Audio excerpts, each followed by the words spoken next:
जमीन को पैरों के नीचे से खींचना हमें भी आता है, और देखो हमने खींच लिया। ये मत भूलो धनराज कि इस देश में कानून अब भी जिंदा है।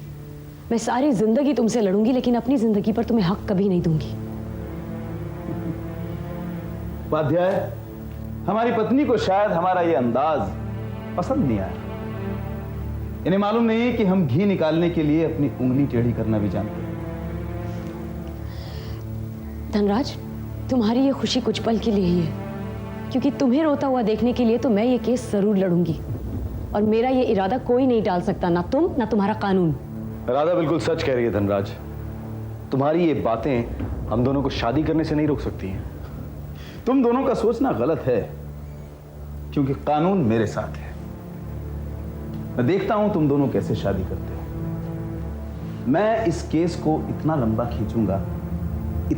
खींचूंगा कि तुम दोनों की जवानियां बुढ़ापे में बदल जाएंगी। तुम इस गलतफहमी में मत रहना धनराज। तुम शायद ये भूल रहे हो कि हम दोनों ने वकालत पढ़ी है, और कहां कौन सा पॉइंट उठाया जाता है और कौन सा पॉइंट छुपाया जाता है ये तुम्हारी समझ के बाहर है। मुकदमे पैसों से नहीं बल्कि अक्ल से लड़े जाते हैं। देखते हैं किसकी जीत होती है।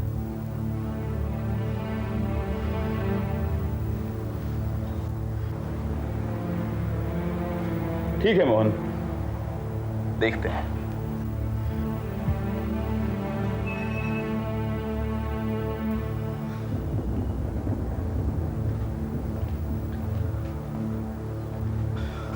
तुम परेशान मत हो राधा, डरने की कोई बात नहीं है, सब ठीक हो जाएगा। जाओ तुम जाकर फ्रेश हो जाओ, फिर हम लोग वकील साहब के यहाँ चलते हैं। जाओ।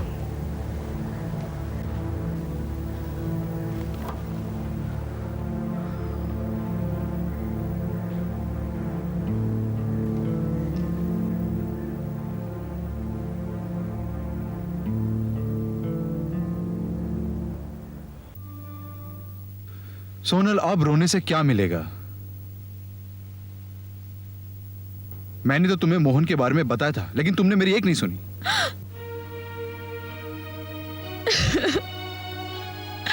तुमने ठीक कहा पूरब। काश मैंने तुम्हारा कहना माना होता, तुम्हारी बात सुनी होती। Oh Sonal, I really really care for you. मैं जानती हूँ पूरब कि तुम मुझसे बहुत प्यार करते हो, मगर मैं तुम्हारे प्यार को समझ नहीं पाई। इसमें तुम्हारी गलती नहीं है। मैं ही ठीक से अपने प्यार का इजहार नहीं कर पाया, वरना मैं तो तुम्हें बचपन से ही प्यार करता हूँ, स्कूल के टाइम से। मुझे क्या पता था कि मैं मोहन के चक्कर में फंस जाऊंगी। उसने मेरा दिल दुखाया है, और मैंने तुम्हारा। कोई बात नहीं, अब भी कुछ नहीं बिगड़ा है सोनल। मैं अभी तुम्हें बहुत प्यार करता हूँ, बहुत। जिंदगी में जीने के लिए किसी का सहारा तो चाहिए ही, और फिर तुम तो मुझसे प्यार करते हो। I love you so much, Sonal, I love you so much.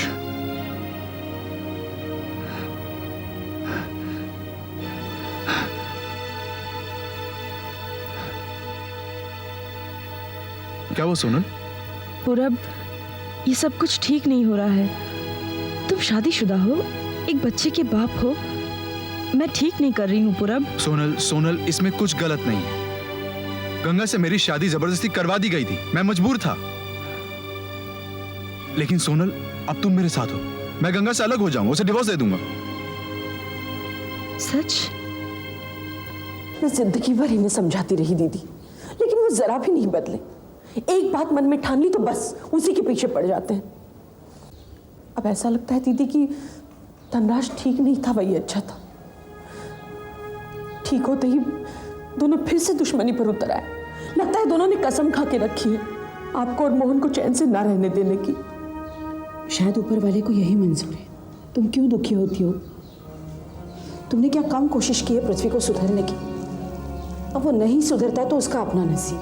दीदी, मैंने हमेशा चाहा कि परिवार में शांति और प्रेम बना रहे, भाई भाई में प्यार रहे, भाई बहन में प्यार रहे, लेकिन नहीं। आखिर भगवान कब तक परीक्षा लेगा हमारी? भाई भाई का दुश्मन, भाई बहन का दुश्मन। ऐसा क्यों दीदी? क्योंकि मनुष्य ने एक और रिश्ता बनाया है, दौलत का। वो इन सारे रिश्तों के ऊपर हावी है। तुमने वो कहावत सुनी है ना, जन जेवर और जमीन। बस सारे झगड़े इसी के तो हैं। तो क्या शांति का बोलबाला कभी नहीं होगा दीदी? लक्ष्मी, तुम और मैं, हमारे जैसे कई लोग इसी इंतजार में हैं, इसी उम्मीद पर जीवन गुजार रहे हैं, और यही सही है। काश ऐसा हमारे सामने ही हो जाए। शांति और प्रेम की हल्की सी सही एक किरण फूट जाए तो मैं चैन की मौत मरूंगी दीदी। मेरी भी यही इच्छा है कि जो सुख हमें नहीं मिला वो कम से कम हमारे बच्चों को, उनके बच्चों को मिल जाए। बस ऊपर वाले से यही प्रार्थना की, यही अंतिम इच्छा है। मोहन और धनराज के बीच नफरत का जहर हमेशा के लिए खत्म हो जाए। वो जहर भी तो मेरे पति ने ही भरा है। वो धनराज जिसने राधा की जिंदगी बर्बाद की थी, फिर से राधा के पीछे पड़ गया है। दोनों नहीं चाहते कि राधा और मोहन एक हो, लेकिन दीदी अब मैं सब कुछ भूलकर आपका, मोहन का साथ दूंगी, चाहे कुछ भी हो जाए।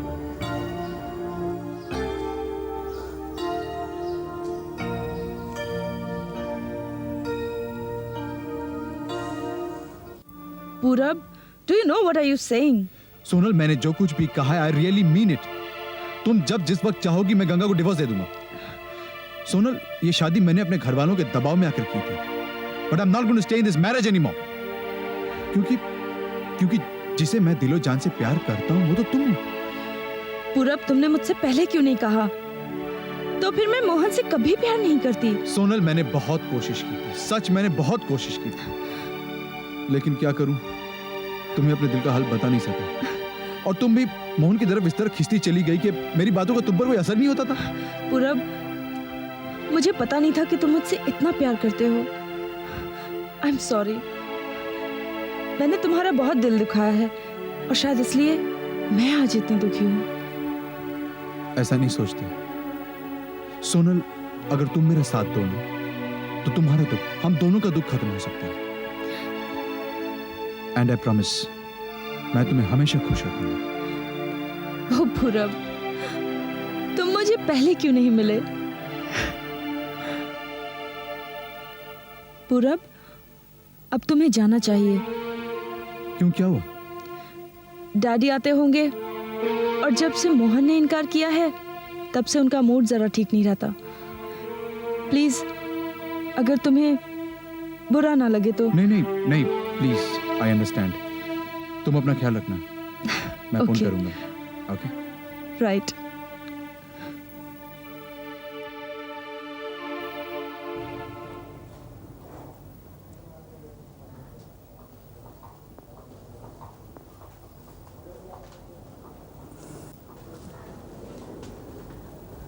पद्मा, क्या सोच रही हो? कुछ नहीं, ऐसे ही। ऐसे नहीं, जरूर कुछ ना कुछ है। मैं जानती हूँ। तुम क्या जानती हो? हर गर्भवती औरत अपने होने वाले बच्चे के बारे में सोचती रहती है, अकेले में उससे बातें भी करती है ना? वो सोचती है कि ऐसा होगा, वैसा होगा, मैं ये करूँगी, वो करूँगी। क्यों? पद्मा, एक औरत का माँ होना इस संसार में भगवान का सबसे बड़ा वरदान माना जाता है। सच कह रही हूँ ना मैं? हाँ माँ, ऐसा ही कुछ है। एक अजीब सी खुशी है, अजीब सा एहसास है। अगर लड़का हुआ तो मैं इसका नाम श्रेयस रखूंगी, और अगर लड़की हुई तो श्रुति। कैसा है? बहुत अच्छा है। जानती हो पद्मा, तुम्हारा बच्चा अपनी तोतली जुबान में मुझे नानी नानी कह के पुकारेगा। मैं बहुत खुश हूँ। और हाँ पद्मा, ये ऐसी खुशी सिर्फ किस्मत वालों को ही मिलती है। क्या हुआ?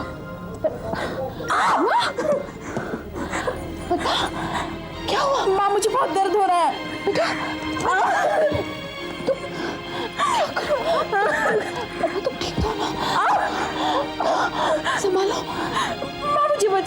क्या करूं? वहाँ मुझसे बर्दाश्त नहीं हो रहा। अच्छा मैं गुरुजी की विभूति लेकर आती हूँ। हाँ मेरा सर फट जाएगा, तुम डॉक्टर को फोन करो। अच्छा तुम संभालो, मैं अभी फोन लगाती हूँ। हाँ?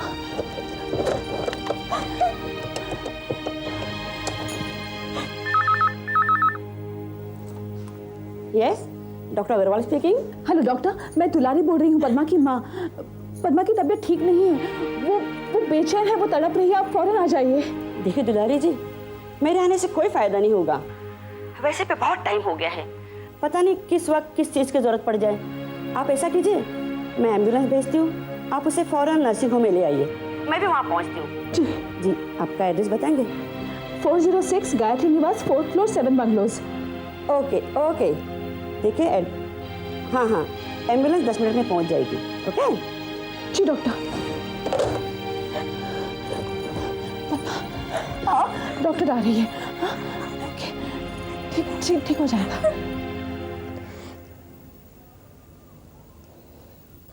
तुम्हारी आंखों में मुझे हंसी के साथ साथ तकलीफ भी दिखाई दे रही है। देखो राधा, अगर तुम धनराज की बातों को इतनी इंपॉर्टेंस दोगी ना, तो तुम्हारा जीना मुश्किल हो जाएगा। अभी उसने सिर्फ स्टे ऑर्डर लिया है, अभी हाई कोर्ट में अपील होनी है, फिर उसके बाद जज का फैसला होगा। हम लोग बंबई जाकर कोई अच्छा सा वकील हायर कर लेंगे। मोहन, जिंदगी ने हर मोड़ पर हमें तकलीफ पहुंचाई है, इसलिए डरती हूँ कहीं तुम्हें मैं फिर से ना खो बैठूं। राधा, अगर हमारा प्यार सच्चा है ना, तो वो जो ऊपर जज बैठा है ना, वो फैसला हमारे ही हक में देगा। हम दोनों के मिलने का रास्ता भी तो उसी ने दिखाया ना। चाहे मेरी हर चीज चली जाए, मुझे कोई गम नहीं, लेकिन मैं अब तुम्हें नहीं खो सकती, क्योंकि तुम्हें खोने का मतलब है मोहन मेरी जिंदगी खत्म हो जाना। ऐसा नहीं होगा राधा, बिल्कुल नहीं होगा। हमने बहुत जी लिया दूसरों के लिए, अब हम सिर्फ अपने लिए जिएंगे। तुम सब कुछ भूल जाओ, मैं तुम्हें अपने आप से जुदा नहीं होने दूंगा राधा, कभी नहीं।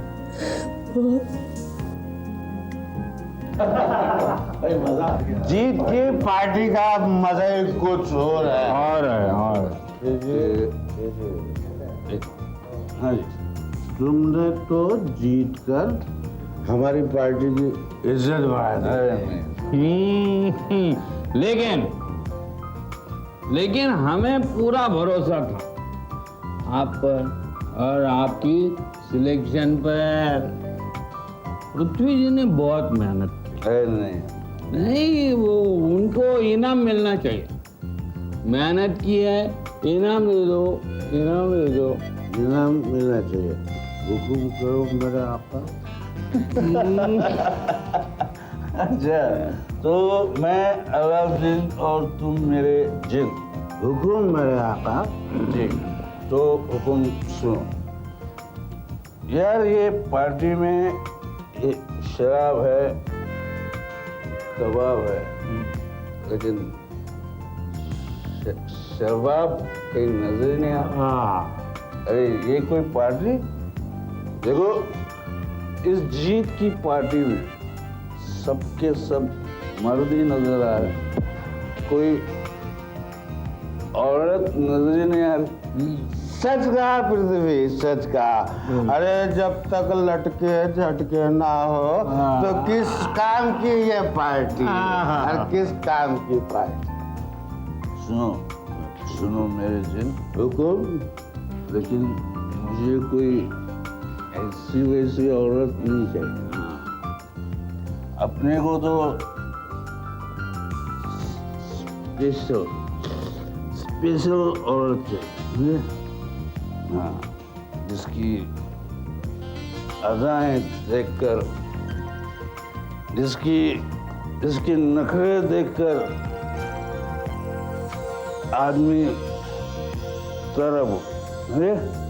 स्पेशल और पता बताओ, दिशा बताओ, नाम बताओ, उठा लाएंगे साली को। दिशा विशा हम नहीं जानते, हाँ, लेकिन उसका नाम है दुलारी। हाँ, दुलारी। लेकिन एक बात याद रखना, उसे तुम सिर्फ मेरे लिए उठा के लाओ, सिर्फ तुम्हारे लिए उठा के लाए। और अरे बरसों से सेवा की उसने, बस उसे तुम यहाँ यहाँ मेरे लिए ले आओ। तुम्हारे लिए दुलारी को उठा लाए, लेकिन आज की शाम जीतने की खुशी में तुम मेरे साथ चलो। ऐसी जगह लेके चलूंगा कि भूल जाओगे सबको तुम। कहाँ जा रहे हैं वो नहीं, लेकिन तुम ये बताओ कि इतनी रात गए तुम आ कहाँ से? मैं दीदी के हालचाल पूछने गई थी। सुन के यहाँ गई? छोड़िए मुझे। कि उन लोगों के पास नहीं जाने का जिनकी मैं नफरत करता हूँ। एक बात कान खोल के सुन लो लक्ष्मी, आइंदा अगर तुमने उस घर में कदम भी रखा तो मैं तुम्हें भी जान से मारो, समझे? Go in your room and सो जाओ। चलो हम जश्न मनाएं। चलो ऐसी जगह जहाँ तुम आज तक नहीं गए, सब जश्न मनाएंगे। चलो जश्न